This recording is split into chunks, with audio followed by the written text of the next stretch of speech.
On episode 7 on the Unbelievable After Show on AfterBuzz TV, our team takes in not one, but two McCarthys, plus Marie has a breakthrough. We talk about all of that right now. You're tuned in to AfterBuzz TV, the ESPN of TV talk. Now, let the buzz begin. Hi, guys. How is everyone doing out there? It's the Unbelievable After Show, AfterBuzz TV. My name is Flobo Boys. Episode 7. We're this close to the end, the penultimate episode.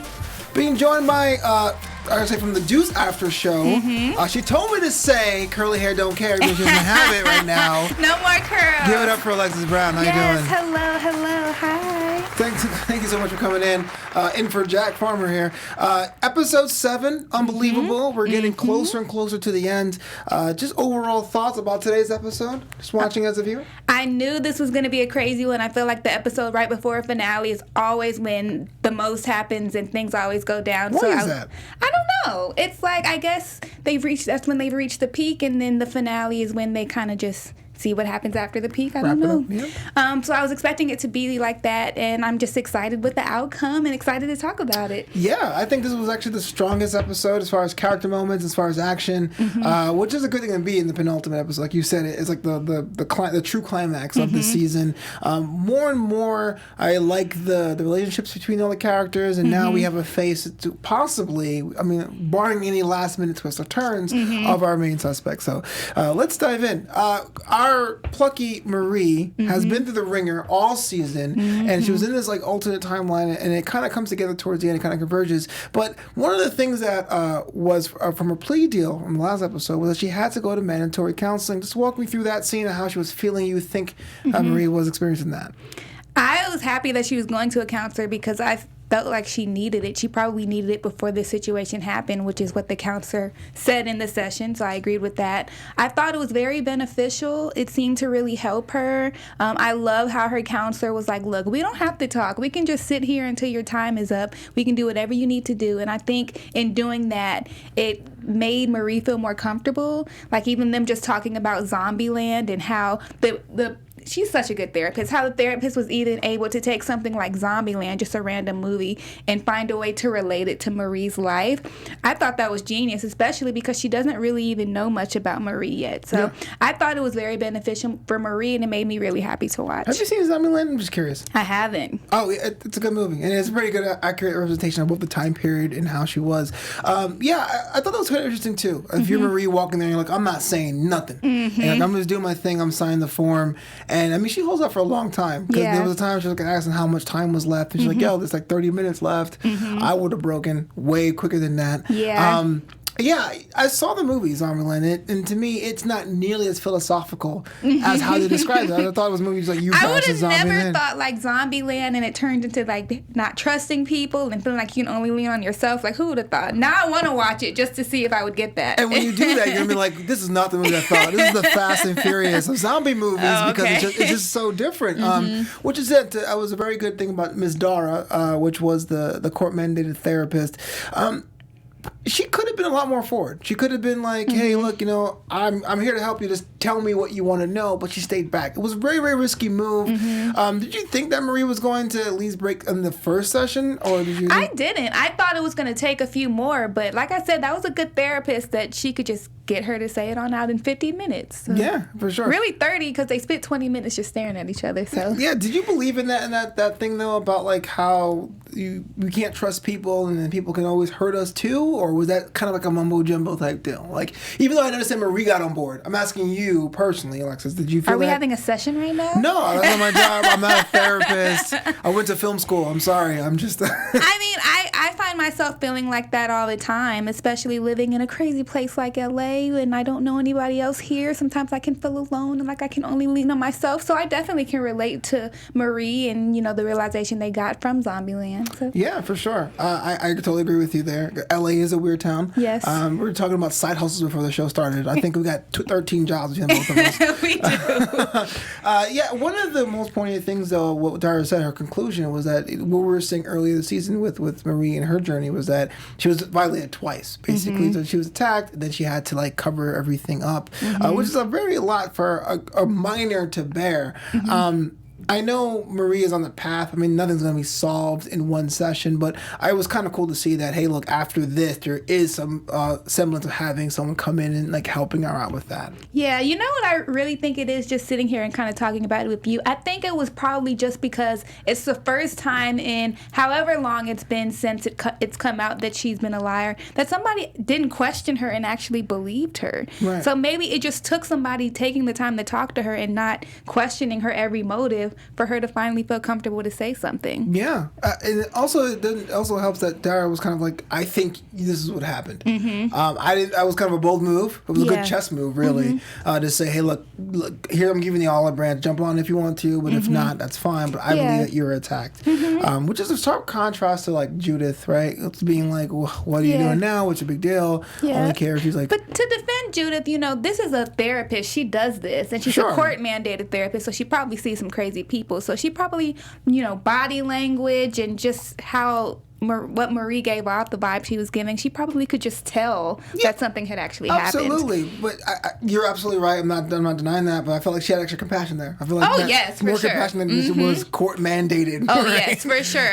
Because you're right about that. Because I've been to therapists who they're not court mandated and they're getting paid lots of money and they sucked. So to have a really good therapist like that who was, like you said, compassionate and was able to really get her to trust her, especially somebody like Marie who trusts nobody, it just shows that she's really good at her job. Yeah, Marie more and more needs a friend. But before we move on to the actual investigation storyline, just a quick announcement here. AfterBuzz TV from humble beginnings became one of the biggest digital powerhouses in the world, and we did it with your help. So if you're watching the show, streaming it now on YouTube, like, comment, share, interact with us in the chat, share the show to your friends on social media so they can join in the show. And if you're like me, who like to listen to their after shows when they're in the car, stuck in traffic, or in my case, the 405, because I'm always stuck in traffic there, I use Spotify or iTunes. You can leave a comment or 5-star rating on iTunes. We actually read the comments and we discuss how we can make our shows better. From the bottom of our hearts, we want to say thank you for making us the ESPN of TV talk. Yes. Yep. Beautifully said. Meanwhile, Duvall and Rasmussen, they're on the hunt. They're on the case for not one McCarthy, but two. Now, in the last episode, it was a bit of a swerve play. I want your opinion about that, how the last episode ended for the stakeout, and how that relates to the beginning of this one. Well, in my prediction on the last episode, I said that they were going to use that cup and it was going to end up being the brother. And I don't know if we're right or not because we haven't gotten there yet. But that's what they ended up doing. They ended up using that cup. So it happened exactly the way I thought. I did have a small thought, though, that it was going to be like a joint thing. Yeah. Which is fair. Yeah. But it doesn't seem like that's what happened, so yeah. Yeah, to your point, the YSTR test definitely came into play. You have two brothers in there. I was thrown for a loop in the last episode with Duvall chasing. She thought it was Chris, but it wasn't Chris. It was Curtis, the other one. So that to me was kind of a nice little play in there. But I guess it's good that she did follow the brother because that's how they got the DNA. Absolutely, yeah. And the fact they split teams because they could have like rolled the dice and went with one and the other one would be the wrong person. Very good point, yeah. Which would have been, I feel like another kind of show would have done that, like an NCIS type deal where it's like he's over there. And and everybody goes, Yeah, but I thought it was pretty cool. And even shows how thorough that both Rasmussen and Duvall are, which is something we were saying all season. They're both like all about it. They are the Shaq and Kobe of Unbelievable. Which one's Shaq? I give Grace Shaq. I don't know. All right, well, fine. Yeah. I got a Shaq jersey. So it turned out both brothers are former Marines.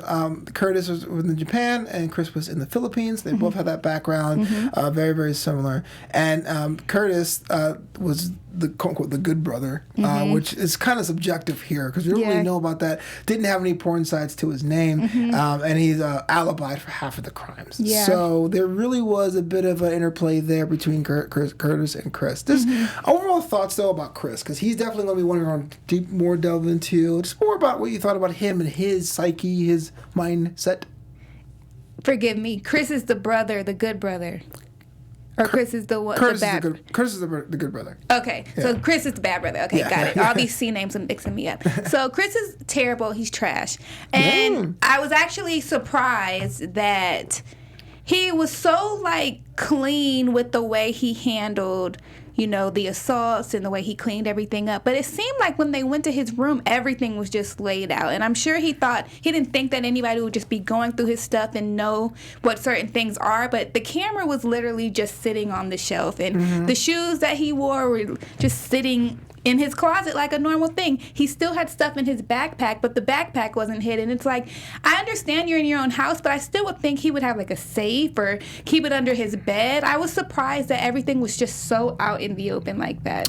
That's absolutely fair. I guess it didn't really strike me while I was watching it, but now you mentioned it, I was like, yeah, that camera was kind of shiny and pink. Yeah, it was literally just on the counter like it was a trophy or something. Yeah, maybe he did look at it as a trophy. I mean, yeah, definitely the undergarments in the amp were definitely trophies, and he said as much. Maybe that's what it was. Yeah, well, that also brings up a good point. If you're so clean and thorough with your crimes, do you think that at that point I don't have to worry about it because I'm at home base, like I've looked behind anything? Maybe, and I mean, I guess there's such subtle things. Like, you would have to really have been following the case and really looking into things to think that those things were bad things. Like, we wouldn't think a camera on the shelf would mean that he was taking pictures of people he was, molesting or raping or, or that his backpack would be, why is his backpack out in the open? What is this backpack doing here? If we didn't know what he was doing with that backpack, then we wouldn't think of anything like that. Yeah. So I guess he was thinking from that mindset. But to me, I would just think because he's so thorough and because he's in the military and because, you would think he would kind of think about things that could be coming up. Right. He would, like I said, have a safe or something. I feel like in other crime shows, they usually hide their material somewhere. So absolutely. Taking a step back, though, Grace Rasmussen decides not to go on the raid, and Duval not only goes on her own, but she finds the trophies. And there was a bit of an implication there that was given to Duval. Do you believe in that, or is something else there? I didn't until I saw the way she was looking at her when she came back, and I was like, oh, that's what it is. And I get it because, she had mentioned before that she was her idol and somebody she looked up to, and she's been doing it for a lot longer, and I'm sure she's had her moments. So she really wanted to give it to her, and I loved that.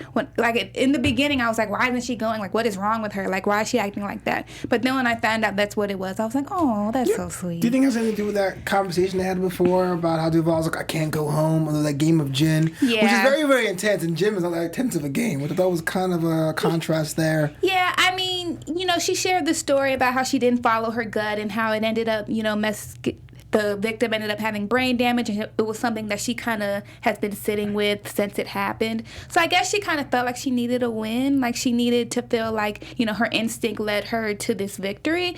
But it does make me wonder why she felt like it wouldn't have been like that if Grace came with her.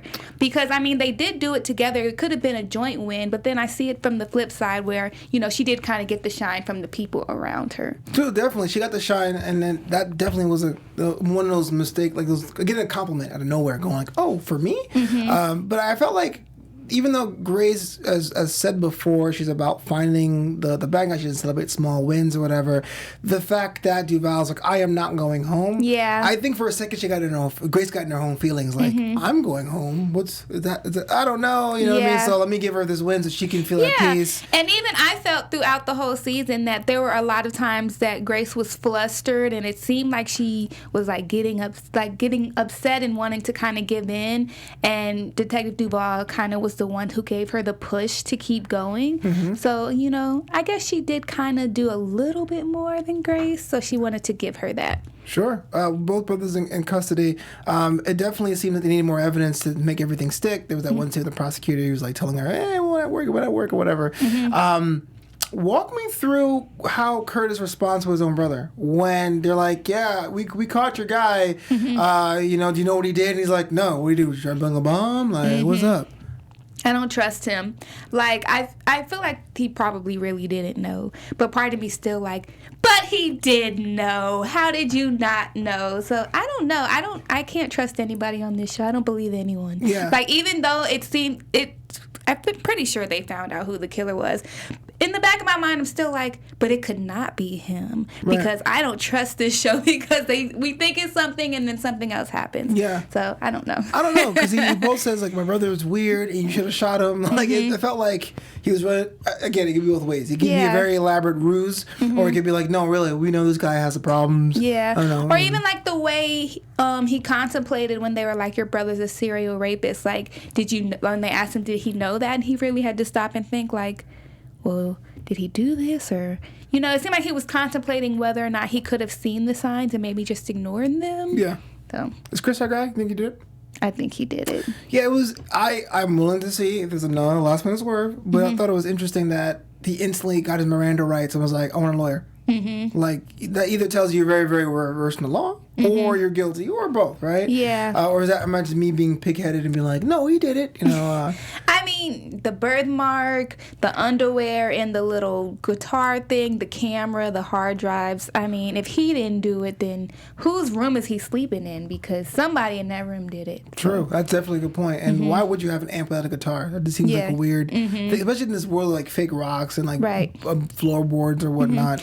It just makes me wonder why he felt like he needed to lock up the underwear, but not the camera, not the hard drives with all the pictures on it, not all of the crazy materials he had in his backpack, just the underwear. The materials are one thing, but it seems that, and it applies later, that he like cycles through photos, like he uses them and then it gets bored of them and deletes them. Oh, okay. That's why I was worried about, but it is hot pink. I don't know why you would have that out there. That was kind of weird. So he's in custody, and I thought it was a cool scene having Chris take off his clothes to have it tested all the time. He totally submits to them. But it's definitely a mirrored scene to the first episode from Marie's case. Just like, did I hit the same way for you? Like almost like he's like violated, but in a way for justice as opposed for injustice.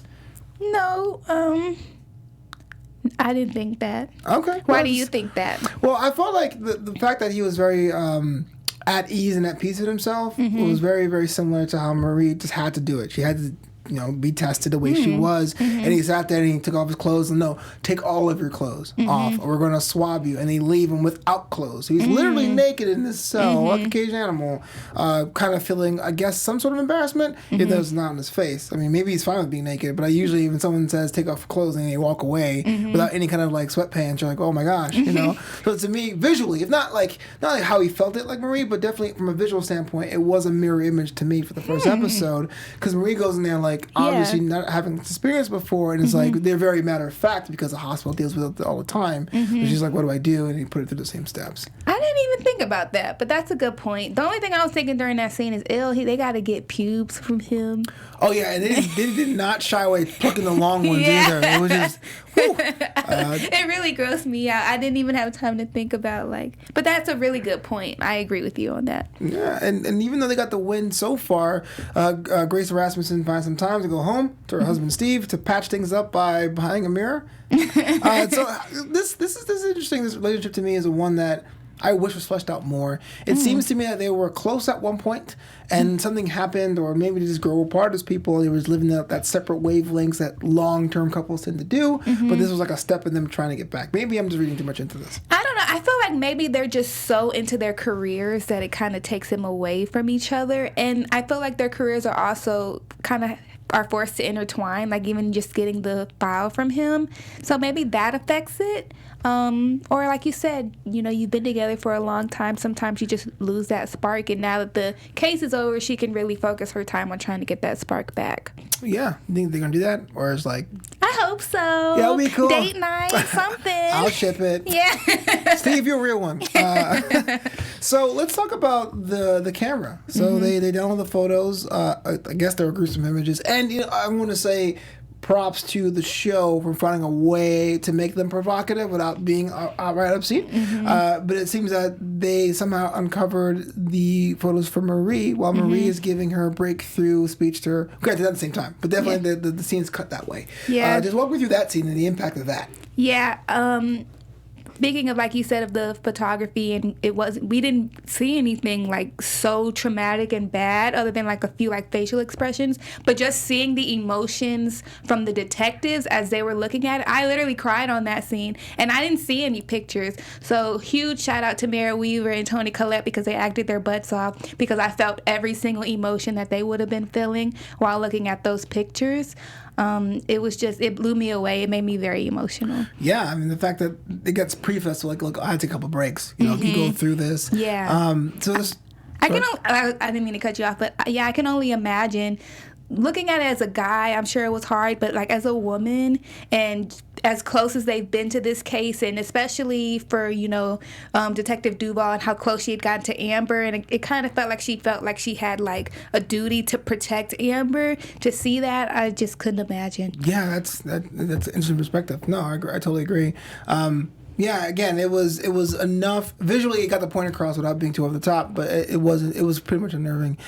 So we now go to these storylines converging. So about the 3-year gap, it's converging now. We're not sure how it's going to play out specifically, but now there's a link now to a new victim. I know we're kind of getting into predictions here, but how do you think that our detectives are going to have some sort of play with Marie's case? Yeah, so I mean, now they know the truth. I'm sure they're going to try to find Marie, and now the situation turns into not who did it, but why the detectives made it so this girl couldn't tell the truth about it. Yes. I think that's really going to be the main focus. Well, not the main focus, but the biggest focus for the last episode is getting that justice for Marie. Is Parker and Pruitt the villains here then? Say again? Are Parker and Pruitt the detectives from episode 1? Are they the bad guys in a certain way? Oh, yes. I thought they were the bad guys in episode 1 because if they wouldn't have interrogated her the way she did, they wouldn't be in this mess. Yeah. And even now with the way Marie was talking in her therapy session, she still feels like it's her fault. She's like, oh, I would have lied better. Or she probably feels like she wouldn't have said anything at all. And she shouldn't have to feel like that. Yeah. The detectives should have helped her, and they didn't. They failed her. They absolutely did. And it's always sad when we see miscarriage of justice, especially someone so young and impressionable. If Marie was a real person, you'd say the psychological damage could be permanent. And hopefully, she is a real person. Well, okay, yes. You are right. Moving on, it's now time for my favorite part of the show. It's now time for Who Caught Ya? Who Caught Ya? So I have a funny one for you, and I want you to guess again. So it's just a regular schmegular. Regular schmegular. That's an SAT word. Regular schmegular robbery. A man was charged with stealing a laptop from a California business. How do you think they caught him? If the Find My Laptop was open, GPS? That's a good guess, but they found him because he was caught on video breakdancing. Wait. So he had the laptop and he opened it up and something, he was breakdancing? No, so I guess he got the laptop and he left and went somewhere else, and I guess he decided to have a little victory dance, and they got that footage, and that's how they caught him. Wow. A victory dance? Yeah. Damn, so, man. Lesson, take a note. I hope you have a pen and paper. If you're going to steal and you want to do a victory dance, do the victory dance when you get home. Yeah, when you steal things, don't call attention to yourself. Put on some tunes in the car on the way home and dance it out, I just want to imagine him like in a bucket hat doing the old 80s. Yeah, it didn't even say he just danced. It said he was breakdancing, and then later in it says a robot style dance. He was doing the robot. Wow. Which is fitting for stealing a laptop, I guess. I guess so. Yeah. Old head probably. Yeah. I still got it. That's funny. So that is Who Caught Ya. Very quick, you caught ya. Moving on, it's now time for our news segment.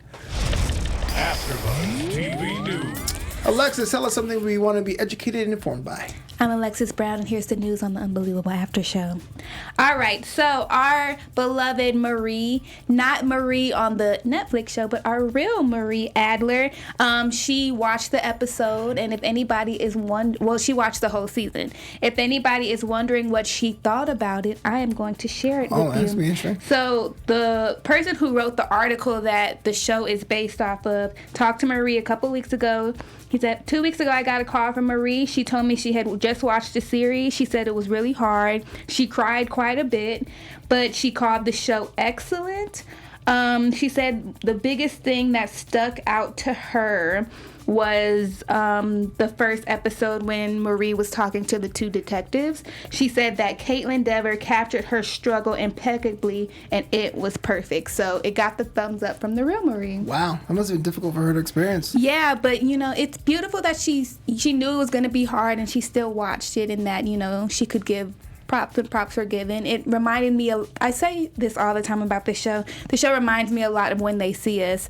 And, you know, the Exonerated Five, they had the same thing when they did their interviews for the show, that it was really, really hard to watch. They cried a lot, but they were just so impressed and so happy with how it turned out and how the actors were able to bring the emotion and the real feelings that they felt when they went through it. So it's good that, you know, they got the stamp of approval. Yeah, for sure. I want to thank those of us in the chat right now: Valentina, Apple Bear, Toy Boy 25. Your comments and questions are greatly appreciated. Oh, nice. They were saying there was a great therapy session in the episode of what you were saying, and the parallel between Marie and Chris was definitely something that gave them pause as well. Nice. Just moving on, before we get out of here, it's now time for our predictions. Your AfterBuzz TV predictions. I wonder what that guy is doing for a living. Is he just a voiceover? Is he like the prediction guy? Probably so. Just whenever somebody needs a prediction drop, they just call this guy. Yeah, for sure. Jack the prediction guy.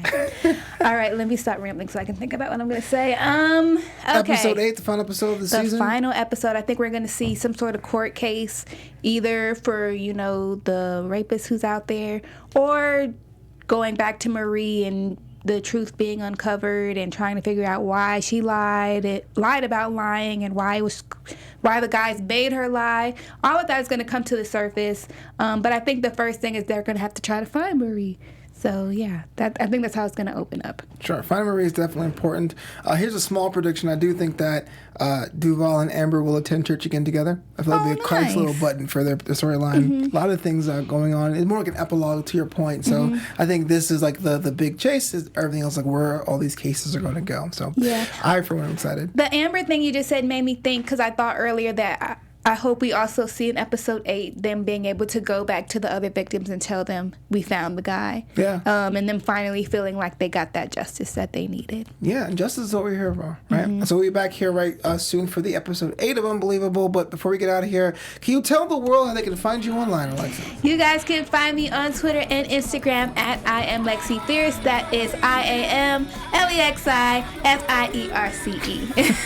And of course, I'm Flobo Boys. You can find me on Twitter at Flobo Boys, on Instagram at Flobito and Flobito.com. And until next time, buzz you later. Buzz you later. Our founder, Keven Undergaro, and me, Maria Menounos, would like to thank you for tuning in to AfterBuzz TV.